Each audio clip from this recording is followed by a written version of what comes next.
Assalamualaikum warahmatullahi wabarakatuh. Perkenalkan, nama saya Ade Marta Saputra. Saya merupakan mahasiswa program Pascasarjana Magister Ilmu Administrasi dengan peminatan Administrasi dan Kebijakan Publik, Fakultas Ilmu Administrasi, Universitas Indonesia.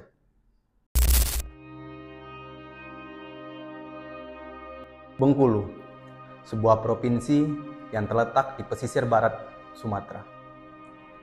Mungkin tak sering masuk headline nasional, tetapi sejak tahun 2000-an, Bengkulu menyimpan ironi besar dalam wajah demokrasinya. 4 gubernur, 4 kali berturut-turut terseret kasus korupsi. Apakah ini soal kesalahan individu atau pribadi, atau menyimpan pola yang lebih dalam, pola yang terus terjadi secara berulang? Video ini bukan untuk menghakimi siapapun, tetapi hanya menjadi ruang refleksi. Mungkin ada pelajaran yang bisa kita petik dari kasus yang terjadi di Provinsi Bengkulu.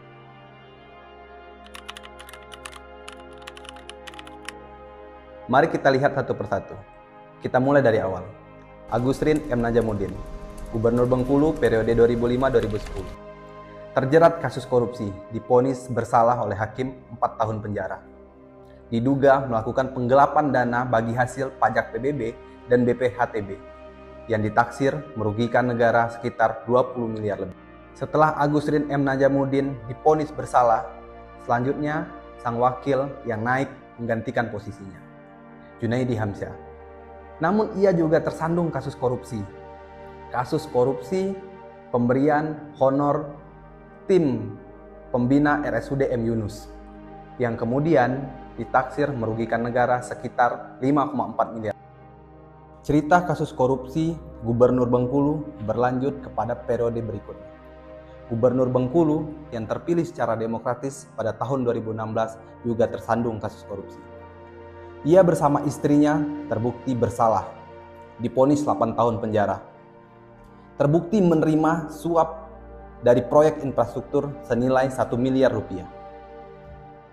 Dan terakhir, Gubernur Bengkulu yang terseret kasus korupsi ialah Rohidin Mersyah.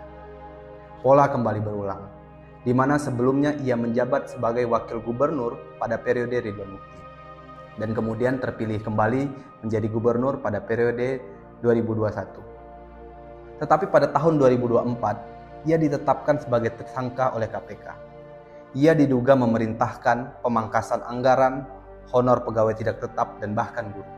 Ironinya, dana itu dikumpulkan demi pencalonan dirinya kembali untuk maju pada kontestasi Pilkada tahun 2024 kemarin. Tetapi perlu dicatat, kasus ini masih dalam proses pengadilan dan belum ada putusan oleh hakim.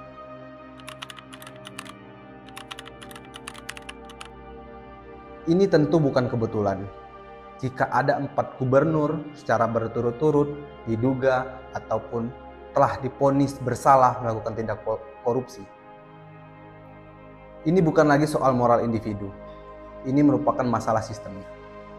Dalam teori Robert Klitgard, korupsi bisa terjadi ketika adanya monopoli kekuasaan ditambah diskresi tanpa pengawasan dan minimnya akuntabilitas. Yang jadi pertanyaan, apakah kasus korupsi yang terjadi di Bengkulu seperti yang dikatakan Robert Klitgard? 4 gubernur, 4 kasus korupsi. Mungkin ini sesuatu yang sulit untuk kita cerna. Tetapi jika pola ini selalu berulang, mungkin kita harus merenung lebih mendalam. Apa yang sedang kita hadapi? Apakah ini sekedar kesalahan individu? Ataukah ada sesuatu sistem yang belum selesai kita bangun bersama? Dan apa sih dampaknya bagi masyarakat?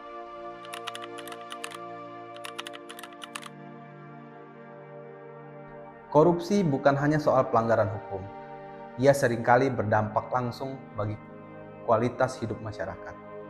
Ketika dana publik tidak digunakan sebagaimana mestinya, ia bisa membuat pembangunan tersendat, layanan publik tersendat, dan juga masyarakat kecil sulit keluar dari zona kemiskinan. Bengkulu memiliki potensi untuk maju.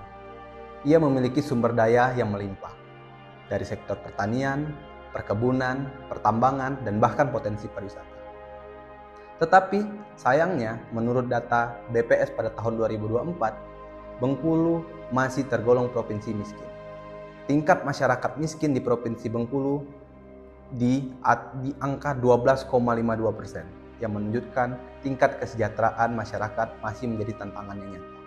Saya sepakat bahwasannya angka kemiskinan yang disebutkan oleh BPS tidak serta-merta ditentukan oleh faktor saja. Tetapi ini mungkin bisa jadi pengingat untuk kita, bahwasannya potensi daerah yang besar tetap membutuhkan sistem pengelolaan yang bertanggung jawab dan juga akuntabel. Ketika kewenangan besar yang tidak diimbangi oleh pengawasan yang ketat, maka ruang-ruang itu akan terbuka secara lebar. Dan jika pengawasan hanya sekedar formalitas dan suara masyarakat tidak didengar, dan budaya politik yang belum sepenuhnya mendukung transparansi, maka resiko itu akan terus berulang.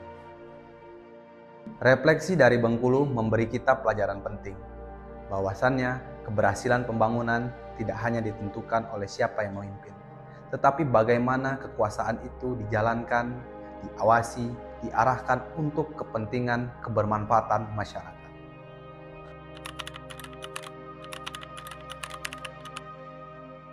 Kasus Bengkulu ini adalah cermin, bukan hanya untuk Bengkulu, tetapi untuk Indonesia secara keseluruhan. Kita butuh bukan hanya sekedar menangkap koruptor, tetapi perubahan struktural, sistem pengawasan, transparansi, dan bahkan literasi politik untuk masyarakat.